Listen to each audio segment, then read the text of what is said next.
Good morning. Last lecture में हमने pure अलोवा देखा था।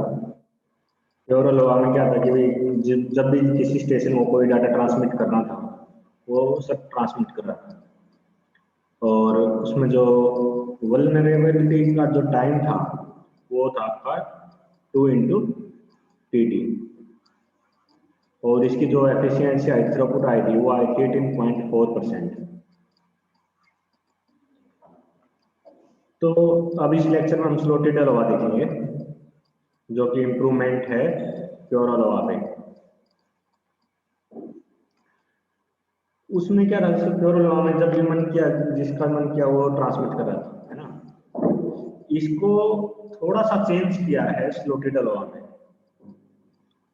इसमें रूल डिफाइन कर दिए कि कब कौन सा स्टेशन डाटा को ट्रांसमिट करेगा। रूल क्या है,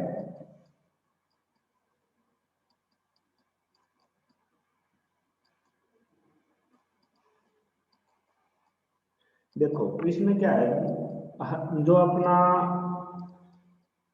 टाइम पीरियड है टोटल, उसको हमने स्लॉट्स में डिवाइड कर दिया। जैसे कि एक स्लॉट आपका ये हो गया, एक स्लॉट ये, इस टाइप से मान लेते हैं कि भाई 2-2 मिली सेकंड का स्लॉट हो सकता है, 4-4 मिली सेकंड का स्लॉट हो सकता है, जो भी रिक्वायरमेंट के अकॉर्डिंग प्रोटोकॉल का जो डिजाइन है उसके हिसाब से हमने टाइम फ्रेम बना दिए।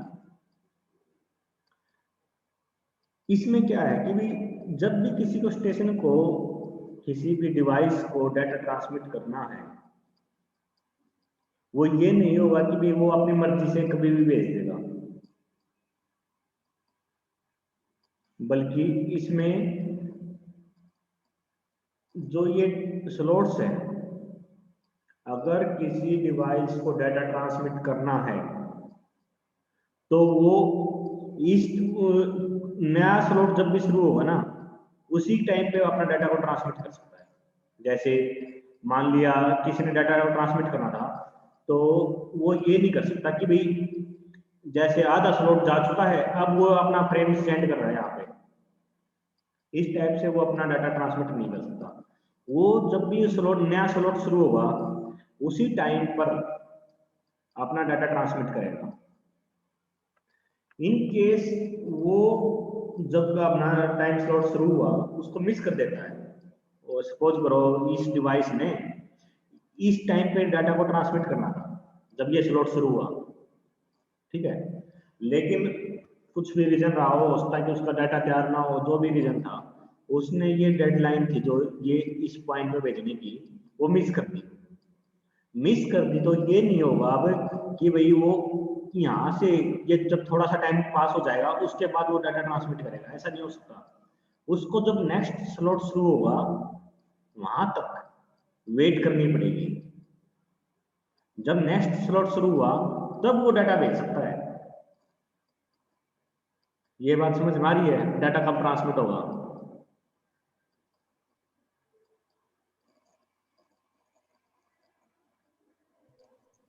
रिपीट कर दो सर एक बार। क्या डाउट आया इसमें?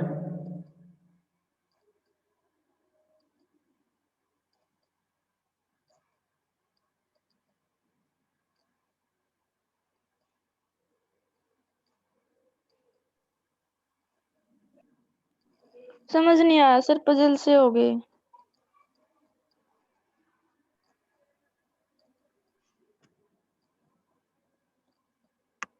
अगर आपने पिछला लेक्चर सुना है तो प्योर अल्वा में क्या था कि भाई जब भी किसी डिवाइस को डाटा ट्रांसमिट करना था वो सेंड कर देता था। लेकिन इसमें क्या है, इसमें हमने टाइम स्लॉट्स बना लिए कि भाई इसको ऐसे समझो जैसे आपका जो आप कॉलेज में आते हो, आपके 45 मिनट्स के लेक्चर्स होते हैं, है ना। एक लेक्चर 9 बजे शुरू होगा, दूसरा लेक्चर आपका 9:45 पे शुरू होगा, उसके बाद 10:30 पे, फिर 11:15 पे, है ना। इस टाइप से आपके लेक्चर शुरू होते हैं। अब हमने इसमें रूल क्या बनाया, रूल ये बनाया कि भाई जिस भी टीचर का लेक्चर 9 बजे है वो एग्जैक्ट 9 बजे क्लास में होगा लेक्चर लेने के लिए। अगर वो सपोज करो किसी कारण से, कुछ एकेडमिक कारण हो या कुछ भी कारण हो, वो 9 बजे नहीं पहुंचा, तो वो टीचर 9:01 पर भी क्लास लेने नहीं जा सकता। समझ रहे हो। अगर मैं मान लेता हूँ कि भाई उसके टीचर के लिए सारे स्लॉट फ्री है, ठीक है, तो उस टीचर को अब नेक्स्ट लेक्चर तक वेट करना पड़ेगा। जब नेक्स्ट लेक्चर 9:45 में शुरू होगा तो वो 9:45 पर एग्जैक्ट क्लासरूम में जाना पड़ेगा उसको। अगर फिर उसने 9:46 कर दिए, वो डेडलाइन मिस कर गया, तो फिर उसको वेट करना पड़ेगा जब तक वो थर्ड लेक्चर स्टार्ट नहीं होता। फिर वो 10:30 पे जाएगा क्लास के अंदर, एग्जैक्ट 10:30 पर। ये एग्जांपल समझ में आ रहा है मैं क्या कहना चाह रहा हूँ? Yes sir. तो सेम चीज इसके अंदर है, इसमें हमने टाइम स्लॉट्स डिवाइड कर दिए। मान लिया 2-2 मिली सेकेंड के, 4 मिली सेकेंड के, जो भी रिक्वायरमेंट होगी प्रोटोकॉल की, ठीक है। अब इसमें क्या है, हर एक स्टेशन फ्री है सेंड करने के लिए, लेकिन उसको सेंड कब करना पड़ेगा, वो जब ये टाइम स्लॉट शुरू होगा उसी टाइम पे उसने सेंड करना है। जैसे कि सपोज करो पहला जो स्टेशन था, पहला स्टेशन अपना फ्रेम है वो सेंड करना है, उसने सपोज करो इस टाइम स्लॉट पे सेंड करना था, मैं एग्जांपल के लिए लेता हूँ, इस टाइम स्लॉट पे उसने सेंड करना था, लेकिन वो सेंड नहीं कर पाया, कुछ भी रीजन था। तो ये नहीं होगा कि भाई उसके बाद बीच में कहीं से भी वो अपना डाटा को ट्रांसमिट कर देगा, ऐसा नहीं करना। वो अब क्या करेगा, जब नेक्स्ट स्लॉट शुरू होगा इस पॉइंट से, इस पे दोबारा ट्राई करेगा सेंड करने की। अगर वो सक्सेसफुल होता तो सेंड कर देगा, अदरवाइज वो सेंड नहीं करेगा। समझ में आई ये बात? Yes sir. Yes sir. अब इसका बेनिफिट क्या है, देखो जब आप एक पर्टिकुलर स्लॉट के अंदर आप अपना डाटा ट्रांसमिट करते हो, तो मान लेते हैं कि भाई कोलिजन होता है। कोलिजन क्यों होगा, जब मल्टीपल डिवाइस उसी टाइम फ्रेम के अंदर, उसी टाइम स्लॉट के अंदर अपना पैकेट ट्रांसमिट करने की कोशिश करेंगे, तो होगा क्या, जो चैनल है जिसके थ्रू आप डाटा ट्रांसमिट कर रहे हो उसके अंदर मल्टीपल पैकेट्स हो जाएंगे मैसेज के, और मल्टीपल होंगे तो एक दूसरे से कोलाइड करेंगे और दोनों के दोनों करप्ट हो जाएंगे। अब सपोज करो मैं मान लेता हूँ कि जो पहला स्टेशन था, ये वाला स्टेशन था, इसने यहाँ से टाइम स्लॉट शुरू हुआ, वहां की बजाय इसने बीच में से डाटा ट्रांसमिट कर दिया, ठीक है। और यहाँ पर मान लेते हैं स्टेशन 4 ने भी अपना डाटा ट्रांसमिट कर रखा है इस टाइम स्लॉट में। अब ये क्या करेगा, ये जो पैकेट है ये कोलिजन करेगा इस स्लॉट वाले पैकेट के साथ भी, इसके साथ, इसके साथ, और अपने चैनल वाले सभी के साथ।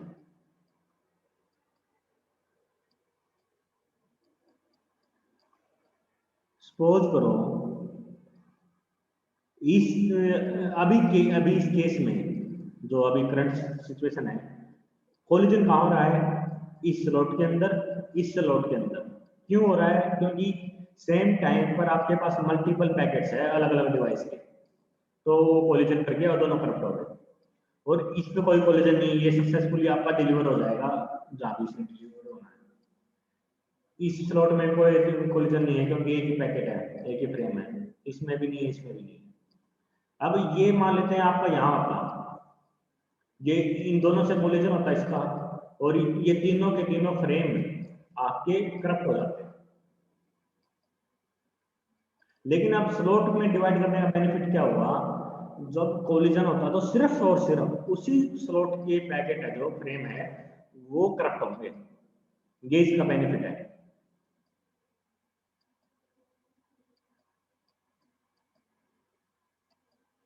समझ में आ रही है बात? Yes sir. Yes sir. और जो स्लॉटेड हुआ है इसके अंदर जो वल्नरेबल टाइम पीरियड है वो टीटी होता है, और क्योंकि आपका जो इसमें क्या है, जो एक एक टाइम स्लॉट है वो टीटी के इक्वल होता है, ट्रांसमिशन में जितना टाइम लगा उतना ही एक स्लॉट का टाइम पीरियड वो डिसाइड करते हैं। ठीक है, वो जितना भी उसको ट्रांसमिट करने में लगेगा 2 मिलीसेकंड 4 मिलीसेकंड कुछ भी है वो जो भी है, लेकिन वो जो स्लॉट का टाइम पीरियड है वो टीटी है, ट्रांसमिशन टाइम, ट्रांसमिशन डिले कहते हैं। तो जो इसमें वल्नरेबल टाइम पीरियड है वो टीटी क्यों हुआ, क्योंकि इस टाइम पीरियड के अंदर ही तो कोलिजन होगा, ये तो है नहीं पूरे के पूरे टाइम के अंदर आपका कोलिजन हो रहा है, ऐसा तो नहीं है, एक किसी पर्टिकुलर स्लॉट में होगा, वो टाइम पीरियड क्या होगा टीटी। और इसकी जो थ्रोपुट है, थ्रोपुट होती है इसकी जो प्योर हलवा है उसकी डबल, प्योर हलवा में आपकी थ्रोपुट थी 18.4%, इसके अंदर थ्रोपुट होती है आपकी 36.8%। आपको अगर फॉर्मूला याद हो, थ्रोपुट का फॉर्मूला था जी ई रेज पावर -2g, जब जी की वैल्यू 1 होगी तब उस केस में इसकी थ्रोपुट मैक्सिमम होगी। इस आगे आपके यहाँ लिखा ही मिल जाएगा फॉर्मूला, ये आपका वल्नरेबल टाइम पीरियड लिखा हुआ है टीटी। सॉरी मैं फॉर्मूले में थोड़ी गड़बड़ कर गया,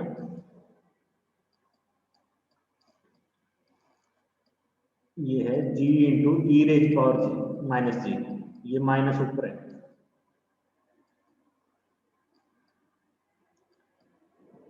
प्योर हवा में ये शायद 2g था, एक बार आप चेक कर लेना उसको।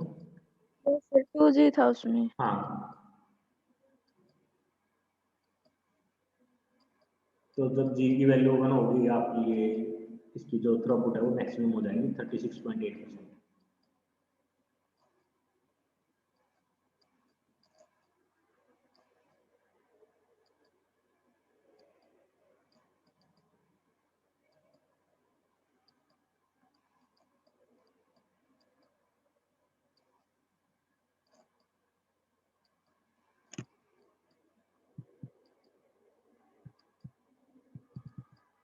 उसके बाद आता है इसमें एक CSM है। CSM में क्या होता है, कैरियर सेंस मल्टीपल एक्सेस। जो प्योर हलवा और स्लॉटेड हलवा हमने देखा है उसमें ये तो कर ही नहीं रहा कि भाई वो अपने जो चैनल है उसको पहले से चेक कर रहा है कि भाई उसके अंदर कोई और पैकेट है या नहीं है, उसको तो क्या है प्योर हलवा में तो कभी भी सेंड कर देता है, वो स्लॉटेड हलवा में अपने स्लॉट के अंदर वो ट्रांसमिट करता है ना। लेकिन सीएसएमए के अंदर क्या है, कोलिजन को मिनिमम करने के लिए हम इसमें पहले चेक करते हैं कि भाई क्या अपने यहाँ चैनल के अंदर कोई और डिवाइस ने अपना को डेटा भेज रखा है या नहीं भेज रखा है, उसके उससे क्या होगा आपका कोलिजन कम हो जाएगा थोड़ा। ठीक है, कोलिजन हो सकता है इसके अंदर भी लेकिन थोड़े चांसेस कम हो जाते हैं, बस ये अंतर है।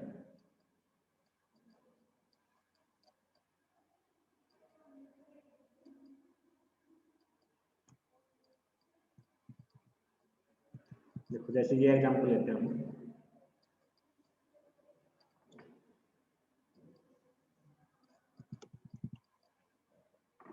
ये अपने पास 4 डिवाइस दे दिए उन्होंने, A B C D, ठीक है।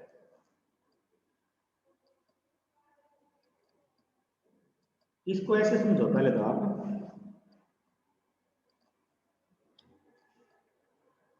सपोज करो मैं आपको कहता हूं कि भाई आप रूम को देख के आओ, रूम में कोई टीचर है या नहीं। अगर कोई टीचर नहीं होगा तो मैं आपकी क्लास में आऊंगा, ठीक है। मैं एक बच्चे को भेजता हूँ आपके रूम में देखने के लिए। तो वो बच्चा गया भाई, अपना जाके देख के आया, रूम खाली था।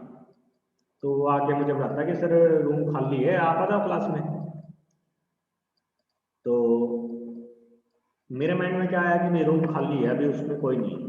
लेकिन मीनवाइल जब ये जो आप गए रूम में, रूम चेक करके आए, मेरे को बताया और मैं जा रहा हूँ वहां पर, इस टाइम पीरियड में कोई और टीचर आ गया उस रूम में, आ सकता है, कोई बड़ी बात नहीं है, उसको थोड़ी पता ये बात कि हमने आना है।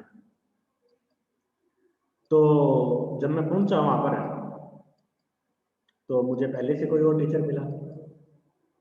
अब क्या हुआ, कोलिजन हुआ, दोनों में से एक ही टीचर क्लास ले सकता है वहां पर, है ना। तो सेम कंसेप्ट कुछ कुछ इसका है। अब ये काम कैसे करता है CSM में,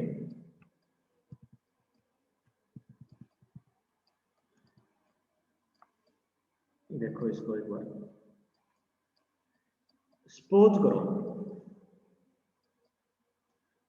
जो अपना B डिवाइस है, एक C डिवाइस है, इन्होंने डाटा को ट्रांसमिट करना।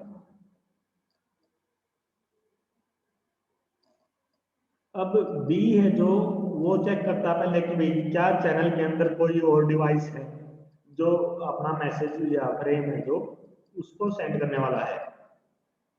उसने देखा कि भाई कोई नहीं है, तो वो क्या करता है, T1 टाइम पर, ये जो टाइम पीरियड है, ये इस टाइम, ये टाइम है आपका, इस टाइम पर अपना डाटा को ट्रांसमिट कर देता है in both direction, left side and right side, दोनों एंड जाता है। तो इस टाइप से वो डाटा को ट्रांसमिट कर देगा। अभी ये जो डाटा है जो B ने ट्रांसमिट किया है, ये आपका इस टाइम पीरियड पर A के पास पहुंच रहा है और इस टाइम पीरियड पर C के पास पहुंच रहा है, और ये जो टाइम पीरियड है यहाँ पर ये D के पास पहुंच रहा है। जो टेढ़ी लाइन लग रही है, टेढ़ी लाइन बेसिकली डिले दिखा रही है कि भी कितना टाइम डिले लग रहा है, क्योंकि आपकी जो वर्टिकल डायरेक्शन में आपने टाइम डिनोट किया हुआ है, ठीक है। अब बीच में कहीं पर C के पास तो ये इस टाइम पर पहुंचेगा। अब इससे पहले और T1 के बाद, और ये जो टाइम पीरियड है मान लेते हैं इसको T3 नाम दे दिया मैंने, इससे पहले जो B का पैकेट है C तक तो पहुंचा नहीं है। B का पैकेट T से स्टार्ट हुआ, T1 से, और T3 पर C के पास पहुंच रहा है।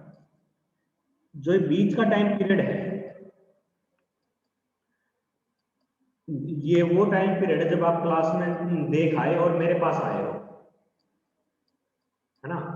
अब C को थोड़ी पता कि भाई बीच में कुछ किसी और ने ट्रांसमिट किया है नहीं किया है, उसे तो खाली मिल रहा है कि उसके पास तो कोई पैकेट आया ही नहीं।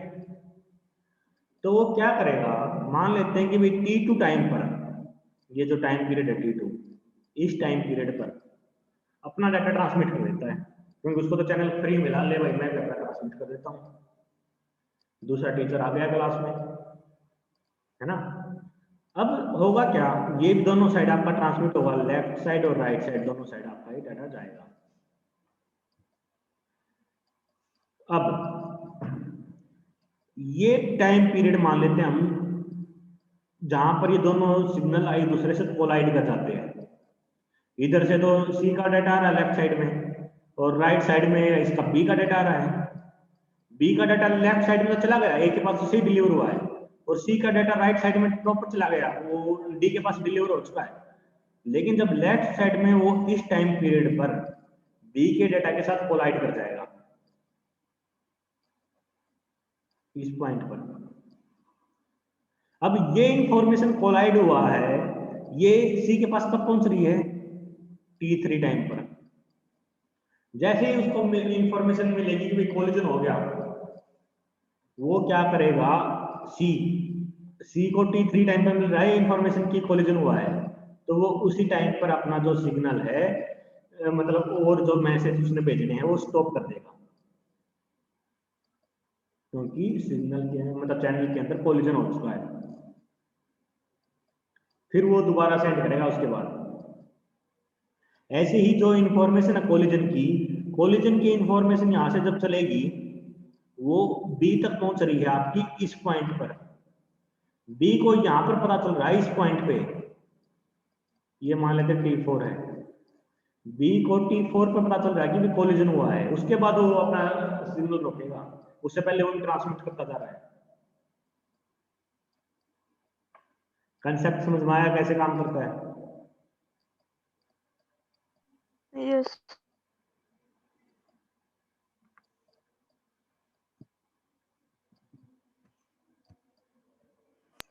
Yes, sir.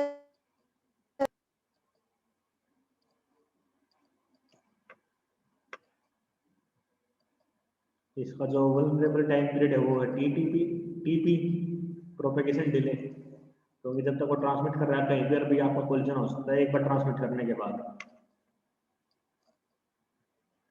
इसको और ढंग से एक्सप्लेन यहाँ किया हुआ है, देखो।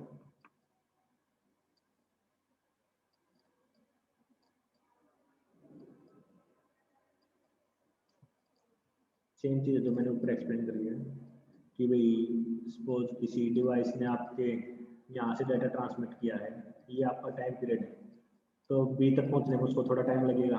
पहले उसके सबसे पास बी है, बी को यहाँ पता चल रहा है, फिर थोड़ा सा टाइम लगेगा, फिर सी तक पहुँचेगा, फिर डी तक। ये सारा क्या है? प्रोपेगेशन डिले है। और इस टाइम पीरियड के अंदर कहीं पर भी आपका कोलिजन बन सकता है। सपोज यहाँ सी ने यहाँ पे ट्रांसमिट कर दिया, यहाँ पर ट्रांसमिट करेगा तो मान लेते हैं कि लेफ्ट साइड में यहाँ पर पहुँच रहा है वो, यहाँ पर जाके वो कोलिजन हो गया, फिर यहाँ इसको इन्फॉर्मेशन कब मिलेगी? इस टाइम पीरियड पर।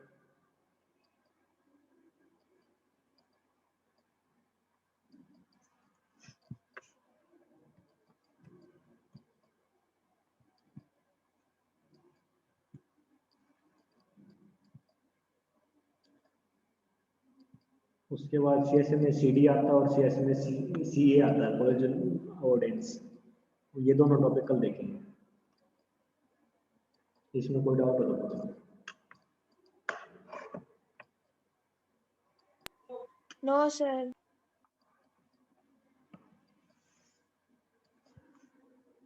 चलो फिर मैं लेक्चर एंड करता हूँ यहीं पर।